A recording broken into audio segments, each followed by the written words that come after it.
Break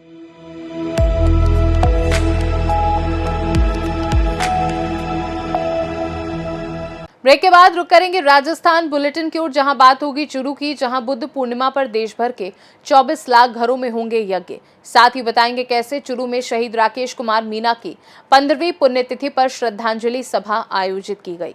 ऐसी तमाम खबरों पर विस्तार से करेंगे चर्चा। खबर अलवर जिले से है, जहां भारतीय किसान यूनियन ने अपनी 29 मांगों को लेकर जिला कलेक्टर को ज्ञापन दिया। इस मामले में ग्रामीण ने बताया कि सरिस्का एलिवेटेड डाइवर्जन सड़क के विरोध में एक मीटिंग का आयोजन किया गया। मीटिंग की अध्यक्षता पेमाराम मीणा के द्वारा की गई, जिसमें सरिस्का एलिवेटेड सड़क मार्ग को स्वीकृत स्थान सरिस्का से थैंक यू बोर्ड थाना गाजी तक बनवाया जाए। कुशालगढ़ भ्रतिहरी सरिस्का थाना गाजी सरिस्का मार्ग जो जर्जर हालत में है उसे नॉन पेचवर्क सड़क स्वीकृत करवाकर सड़क को ठीक किया जाए और उक्त सड़क मार्ग को यथावत रखा जाए। सरिस्का वन क्षेत्र में वन अधिकार अधिनियम 2008 को लागू किया जाए। वन अधिकार अधिनियम 2006 और नियम 2008 के तहत गैर खातेदार को खातेदारी अधिकार, रहवासी पट्टे और रजिस्ट्रियों पर पाबंदी हटाने सहित विभिन्न मांगों को लेकर मांग की गई। उन्होंने कहा, अगर हमारी मांगे पूरी नहीं हुई तो प्रदर्शन करेंगे और इसका जिम्मेदार प्रशासन होगा। और आप कहां से आए हैं और क्या ज्ञापन दिया है? हम ये तहसील मालाखेड़ा के जो भर्तरी के जो ग्रामीण हैं वो लोग आए हैं। भारतीय किसान टिकैत के नेतृत्व में ये आंदोलन के लिए एक ज्ञापन दिया है। उसमें एलिवेटेड रोड जो तालवृक्ष का जो प्रस्ताव इन्होंने पास किया है 2000 करोड़ का, ये लोग ये है कि अगर ये रोड बन जाएगा तो नीचे जो ग्राम माधोगढ़ पंचायत है उसके जो जितने भी विलेज है वो सब नष्ट हो जाएंगे, उनके रोजगार सारे खत्म हो जाएंगे। उनके देवस्थान के जो भर्तरी और पांडुपुल महाराज के जो बड़े स्थान है उन पे भी ये वो रोक लगा देंगे। जो पांडुपुल पे आज शनिवार और मंगलवार कर दिया, ऐसे ही भर्तरी का ये रोक देंगे। और जो इनके जो 17 फीट ऊंचा एलिवेटेड रोड बन जाएगा तो नीचे जितनी भी होटल हैं, जो कारोबार हैं, इनके जो पंचर की दुकान है, जिनको रोजगार मिल रहा है इस वर्ण क्षेत्र से, टूरिज्म जो आता है तो उससे जो आमद होती है वो सब नष्ट हो जाएगी। मुख्य मांग क्या है? मुख्य मांग तो एलिवेटेड की है कि ये इस रोड को धरातल पे बनाया जाए और सरिस्का पुलिया से और इसको थैंक यू बोर्ड पे इसको एलिवेटेड बना दिया जाए। अगर मांगे पूरी नहीं हुई तो मांगों को लेकर आपने ये 29 मांग है, बहुत सारी मांग है और तो, लेकिन मांगे पूरी नहीं हुई तो हम 15 तारीख से आंदोलन को मीटिंग। क्या नाम है आपका? भूपत सिंह बालियान, प्रदेश महासचिव। भूपत सिंह बालियान, प्रदेश महासचिव, राजस्थान। अलवर से सी न्यूज संवाददाता अमन जैन की रिपोर्ट। खबर अलवर से है, जहां सदर थाना पुलिस ने फ्लिपकार्ट कंपनी के डिलीवरी बॉय से 35,000 रुपए की घड़ी लूटने के मामले में त्वरित कार्रवाई करते हुए 3 बदमाशों और एक बाल अपचारी को निरुद्ध किया है। सदर थाना अधिकारी रमेश सैनी ने बताया कि 7 मई को परिवादी अब्दुल वहीद ने थाने में रिपोर्ट दर्ज कराई थी। रिपोर्ट के अनुसार आरोपी शुभम शर्मा ने शुभम नाम से एक फर्जी डिलीवरी बुक करवाई।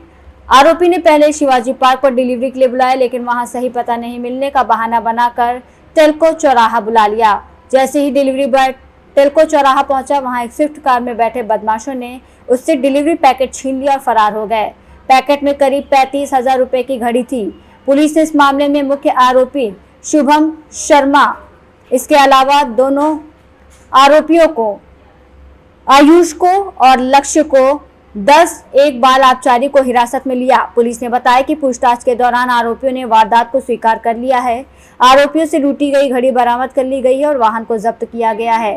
पुलिस मामले की आगे की जांच कर रही है। सर, क्या मामला है? कब मुकदमा दर्ज हुआ था? परिवादी कौन है? मुलजिम कौन है? कल सदर थाने पे मुकदमा दर्ज हुआ था डिलीवरी बॉय फ्लिपकार्ट का। उसने ये दर्ज कराया था कि साहब मैं एक पार्सल लेकर के शिवाजी पार्क का एड्रेस था, उस एड्रेस पे गया तो वो एड्रेस मैंने नहीं मिला। एड्रेस नहीं मिला तो कस्टमर से बात की। कस्टमर ने कहा कि आप कहाँ हो? तो मैंने कहा टेल्को के आसपास हूँ। तो उसने कहा मैं इधर ही आया हूँ, पार्सल यहीं ले लेता हूँ। तो टेल्को से इधर पुड़िया की तरफ उसको बुलाया और वो पार्सल ले करके और भाग गए वहां से। स्विफ्ट गाड़ी का उन्होंने यूज किया। टोटल उसमें 4 जने थे। पुलिस ने 3 को गिरफ्तार कर लिया है और घड़ी बरामद कर ली है और कार्रवाई की जाए। पार्सल में 35,000 रुपए की कीमती घड़ी थी। ये लोग कीमती आइटम को सिलेक्ट करते हैं, मंगवाते हैं और फिर उसमें कैश ऑन डिलीवरी का ऑप्शन सिलेक्ट करते हैं। कैश ऑन डिलीवरी इनको करनी नहीं होती, यदि अकाउंट से पेमेंट होता तो शायद ये घटना नहीं होती। कैश ऑन डिलीवरी करके इन्होंने एक सुनसान जगह पे बुला लिया और पार्सल छीन करके ले गए। मुलजिम कौन कौन क्या क्या नाम है? मुलजिम एक का नाम शुभम है, एक का नाम आयुष है, एक का नाम लक्ष्य है, एक नाबालिग बच्चा है। पेश कर दिया? जी पेश कर दिया इनको? हाँ, इनको आज कोर्ट में पेश किया। अलवर से सी न्यूज संवाददाता अमन जैन की रिपोर्ट। युद्ध जैसे हालात में तनाव के समय ऑपरेशन सिंदूर के रूप में अदम्य साहस का परिचय देने वाली भारतीय सेना को संबल प्रदान करने के उद्देश्य से बुद्ध पूर्णिमा पर 12 मई को सुबह 7 से 12 बजे के बीच गायत्री परिवार की ओर से देश विदेश के 24 लाख घरों में एक साथ गायत्री यज्ञ करवाए जाएंगे। इसको लेकर सुजला क्षेत्र में भी जोरदार तैयारियां चल रही हैं। पाबोलाव बालाजी धाम के सामने स्थित मां गायत्री की ढांडी में नैनो यज्ञ के खास किट तैयार किए जा रहे हैं, जो 2100 घरों में वितरित किए जाएंगे। संस्थान के संचालक ईशा गुर्जर ने बताया कि मां गायत्री से ढांडी में नैनो यज्ञ के 11,000 किट तैयार करवाए गए हैं, जिनमें से 2100 किट सुजानगढ़, जसवंतगढ़, लाडनू सहित आसपास के गाँव में वितरित किए जा रहे हैं। इस पैकेट में जड़ी बूटी के मिश्रण से गाय के गोबर से बना दीपक, कपूर और हवन सामग्री शामिल है। गुर्जर ने बताया कि यज्ञ के समय कपूर को गोबर के दीपक में रखकर घी की आहुति के साथ प्रज्वलित कर यज्ञ सामग्री से गायत्री मंत्र की 24 आहुतियां देने से यज्ञ संपूर्ण हो जाएगा। उन्होंने बताया कि गायत्री परिवार की ओर से विश्व शांति के लिए ये प्रयास किया जा रहा है। बुद्ध पूर्णिमा की बहुत जोर शोरों से हमारे यहाँ मां गायत्री ढाणी में तैयारी चल रही है। जैसा कि आप सभी को विदित है कि 12 मई को बुद्ध पूर्णिमा, बैसाख पूर्णिमा है और एक ऐसा अवसर है जिसका गायत्री परिवार साल भर से इंतजार करता है और घरे घरे यज्ञ पहुंचाने का कार्य करता है।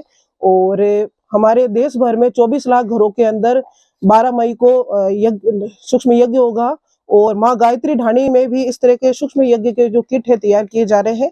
इस तरह से आप देख रहे हैं गोबर और जड़ी बूटियों से निर्मित एक पात्र है, सूक्ष्म यज्ञ पात्र, जिसमें कपूर और हवन सामग्री डालकर एक छोटा सा किट तैयार किया जा रहा है। और हमारे सुजला क्षेत्र में करीबन 2100 घरों के अंदर ये किट पहुंचाया जा रहा है कि 2100 घरों के अंदर यज्ञ हो सके।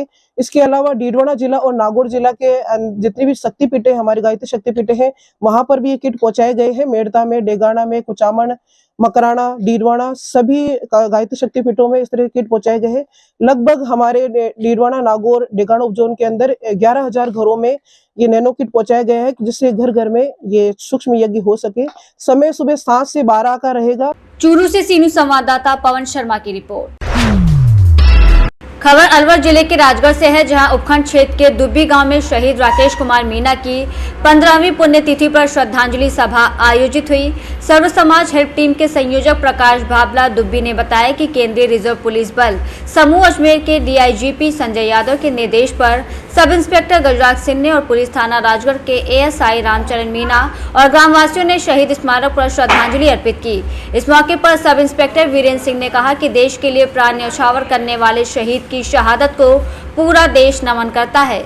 इस दौरान बड़ी संख्या में लोगों ने शहीद के चरणों में पुष्पमाला चढ़ाकर श्रद्धांजलि अर्पित की।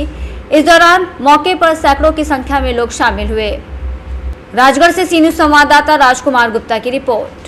राजस्थान बुलेटिन में बस इतना ही। देश दुनिया की बाकी खबरों को जानने के लिए आप देखते रहिए सी न्यूज भारत।